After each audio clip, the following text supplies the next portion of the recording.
What is up, folks? Casual Dad here with another Warhammer Combat Cards Warlord guide. Deck building. I've been practicing. We're going through the list. I'm wrapping up the last couple that I've missed so far. And you may have noticed that some of these are a little bit older and different format. I will probably be revisiting those, but for the moment, let's just talk about Grand Master Voldus, Grey Daddy himself. He is the Grand Master of the Grey Knights, and appropriately he's statted with all of the different attack types, especially Psychic. And comes in at 45 points for a pretty middling hit points. But being epic, he's got both Brotherhood of Psykers, or Psychic Link, very appropriate. And then he also has Inspiring Presence, that because he's epic will max at level 2.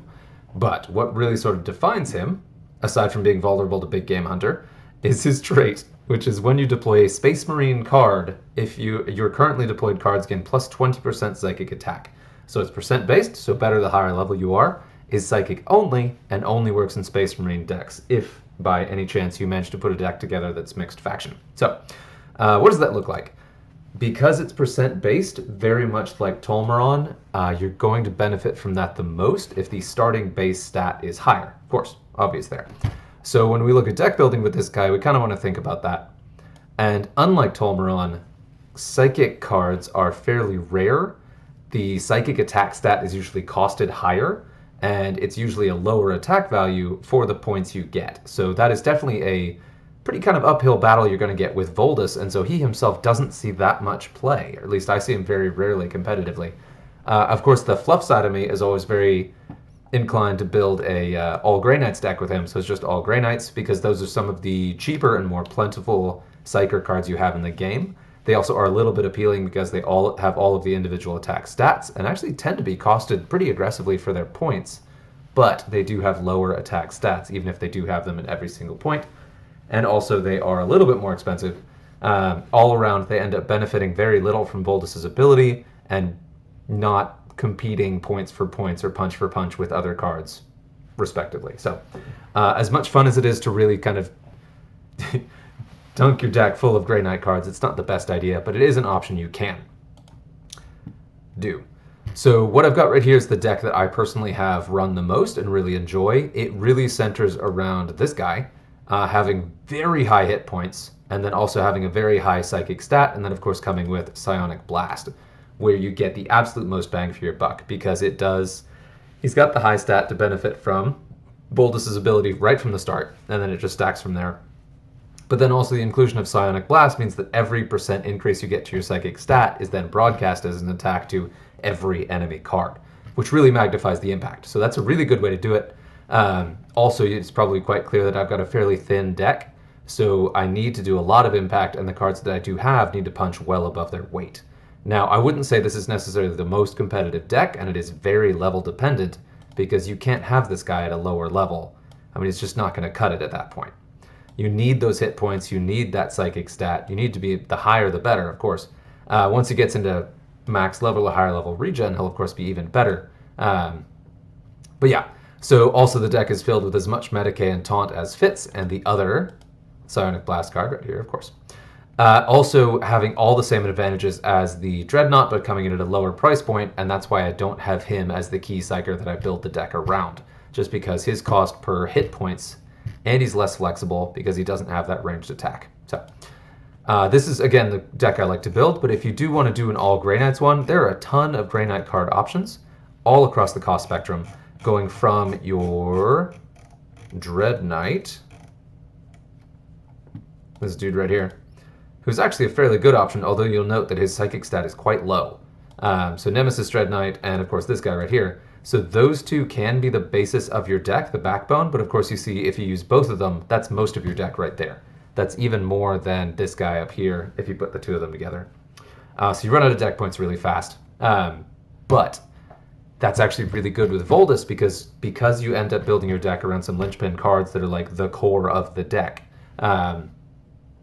You do want to run a partial deck. You don't want to use all of your card slots because you want total control of the order that you deploy your cards in.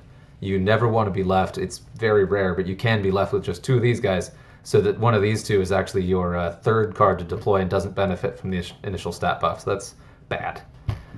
Another really good piece you can swap in instead of the Dreadnought is, of course, Mephiston, who is still one of the single best cards in the entire Space Marine arsenal, especially once you get him to level 8, where that psychic stat bumps up and he becomes very scary. That fear being a key trait, him being legendary, being good in a bunch of different attack types, is pretty spectacular. And that's one kind of important thing to note with Voldus, is you have all the attack types. You can run a bunch of Psykers, but it is really nice to build a deck with him that is able to fall back on other attack types. So if I'm building a Psychic but ranged deck, you put this Dreadnought in there. If I'm running a Psychic but melee deck, you put your Dreadnought in there. And they do benefit from the Psychic buff, which is great. But in turns where you can't fall on the Psychic, or you don't want to for whatever reason, or you're just being defensive, the melee on this guy and the ranged on this guy really can put in some work while you're waiting on your Psychic or don't want to use it for whatever reason. So that's kind of an important thing to think about with the different archetypes. You can also run a purely fear-based deck that is also a melee-based deck, and then Mephiston comes in handy. And Mephiston and the Dreadnought together set together a very powerful core of a deck, but you really are left with very thin cards from then on. From there on, it jumps a bit, and then of course we get to Njal, I already have, and then Tigurius, who's a really strong psychic piece basically whenever. And then another key card that's always worth looking at or including is Crow, because he has Inspiring Presence. I already talked about how the stats in these Psykers tend to be somewhat low, especially their psychic attack. Combining Inspiring Presence with the psychic boost really helps you get more out of it and is a really powerful piece. He's also just one of the more well-rounded cards in the Space Marine collection. Crow is a very good piece once you get him to a decent level, and just keeps getting better from there. Like, a max level Crow is a very scary prospect. Even if his hit points are somewhat low for the cost, he brings a lot to the table. Then, of course, it skips down, and then we get to Arthur Grey Knights, who are... I mean, this guy's kind of a very representative candidate of your Grey Knights. You see a high cost, pretty okay hit points, and then attacks that they're middling at best. So if you do 20% increase to 38, it's not very impressive, as opposed to an increase on, what, 70-something? 69? Yeah, so. Not nothing, but it's tough to get anywhere with a pure Grey Knight deck until you get to that max level, and that Brotherhood of Psykers really helps out. Sorry, I keep calling it that. Psychic Link really does help stack. And that's one of the things about them, is they can be very devastating at high level with Psychic Link, with other Grey Knights, so they're all sort of punished for their top possible representation. So that is something to keep in mind. But I'll go ahead and I've talked enough about this. That's the gist of building with Voldus, and I still have 3 points to spare. What else can I do with it? What, I have a 13. Probably nothing I want to put in here. No, not really. And then at 17... So I'm looking to replace a Taunt or a Medicaid, and I got nothing there. Okay, so that's why I have 3 points left. So we'll go ahead and jump in, play some games. I could always sub out Njal for Crow, but my Crow is still somewhat lower level than I'd like to put in here. And the double Psionic Blast can be really incredible. Wait for it, credible. Oh, sorry. When given the option, always deploy your most powerful Psyker first, because that's the one that will immediately start gaining the 20% bonus, and you saw already that plus 17. And then we should see it go higher. Oh, we're not ready for Taunt yet. There we go. Oh yeah, I don't need Taunt. I've got target acquired. Thanks, buddy. That's kind of a general note, is that you can use target acquired defensively, where you put the card you mind losing the least in front of that. It's one of the advantages to deploying second if you're in that situation. And now there, I wanted to say that these two really shine because they're no slouch in melee either. And look at that. That is why you want that Psionic Blast with both those cards. That took out 2 of those cards, and I haven't even attacked yet. And then this is against a lower level opponent, but that was 100 hit points. 100 hit points. And I did melee and then did the double Psionic Blast, and that wiped the board. Now, of course, I am overmatched here. This is a pretty easy match for me. I'm not laddering with my Space Marines right now. But still, that is no joke, and that's exactly the kind of impact that you see from these abilities at higher level as well. Now, I will say that my Voldus does not get that high. I don't think I've ever reached the 3K with him. This deck probably could, and just keeps getting better as I keep sort of leveling it up. God, crushing defeat. But you can see how, kind of at lower levels, when you're a little bit over-leveled, this deck build can just chainsaw right through other decks. And that does make it one of those momentum decks I've talked about in some of my earlier player guides, that it is one you can play just to clear the ladder quickly, and then switch to a kind of a more competitive deck that's maybe a little bit slower. So cool example to see. And watch this. I'm going to show the... I probably am going to kill him without even doing a thing, because this does 144. Yeah, that psychic attack gets pretty ridiculous on these two. Yeah, so that was a fast game. We're going to play another one, just to do the 2 games and get these in. And I like Voldus, but one thing I do still want to emphasize again is all of the limitations I mentioned before are made worse by lower level cards. So Voldus is one who's very, very level dependent, and I'm even at the level where I don't consider him... Oh, this is going to be a terrible match. Where I don't really consider him a competitive piece just yet. This may not be an awful matchup. It's only got 3 bodyguards, so those bodyguards are going to be terrifying, but there's only 3 of them. Not so bad.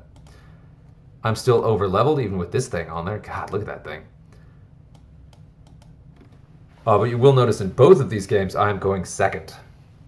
Voldus himself and then most of the cards that go with him are not high on the initiative scale, so they're pretty much always going to go second, which is definitely a bummer, but, you know, get what you get.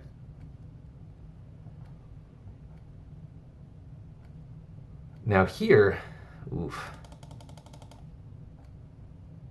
is a bit of a problem because so if I lose this, it will be, oh no, okay. If I lose this, it will be because my Dreadnought ends up across from Greyfax, which he is. So I'm going to lose him pretty comfortably here. Ooh, maybe not. Low-level Greyfax for the win. You know what? What can I do here? We're going to live dangerously. I think I've actually got this one, but saved by low levels. If this Greyfax was any higher, I would be utter toast. And even then, I may still lose. Nope, I will not lose. God, that's a lot of psychic. Okay. These have been so fast. I'm going to play one more and just level these suckers up. Maybe this will be my 4th ladder deck, or my 4th ladder faction when we get into the end of the season tomorrow. But let's just give it one more. Why not? Haven't laddered that aggressively this season, but I've been focusing on getting these guides done in this specific season. And I'll ladder a little bit more aggressively next season to show some different content. All right, 3rd and final match. We'll see if this one is as fast as the last 2. I do, ooh, okay, a 2.2k deck. I do also want to emphasize that Voldus himself does have those low hit points and is... It's very strange. So he's costed to the point where you want... He should be a brawler, but his hit points are so low that he's really not. And there you saw what happened is I didn't have the option to play Njal. So even with, what is this, a 5 bodyguard deck, I still don't always get the drop that I want, which definitely holds you back when you lose that first 20% buff on your 2nd Psyker.